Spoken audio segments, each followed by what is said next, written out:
এই প্রথম আমি মিট করব ইউটিউবারদের সঙ্গে, ভেবেই যে কেমন একটা লাগছে বোঝাতে পারবো না।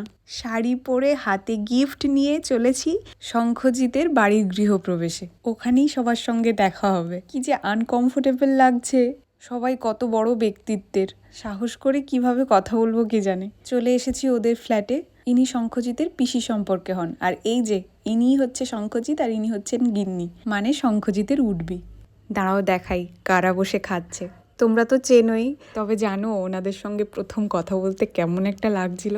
তবে শঙ্খ আমাদের সবার সঙ্গে খুব ভালোভাবেই আলাপ করিয়ে দিয়েছে। আরও অনেকজনের সঙ্গে আলাপ হবে। ওনারা এইমাত্র এলেন। দেখো এদের ড্রয়িং রুমটা কি সুন্দর করে সাজিয়েছে। চলো এবার যাই ওদের সঙ্গে আলাপ করি। হাই করে দাও। হ্যালো।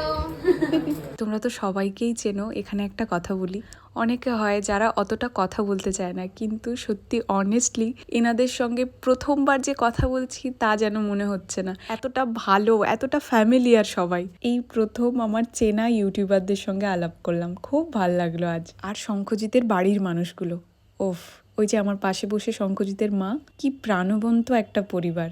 বাড়ির প্রত্যেকটা মানুষ খুবই মিশুকে। ঈশ্বরকে এটাই বলবো সবাই যেন এমন হাসি খুশি থাকে। এখন হচ্ছে আমাদের গ্রুপ ফটো তোলা হচ্ছে, সরি গ্রুপ ছবি তোলা হচ্ছে। একদম খুব ভালো লেগেছে। বিশেষ করে এই মানুষটা ও পুরো মাতিয়ে রেখেছে।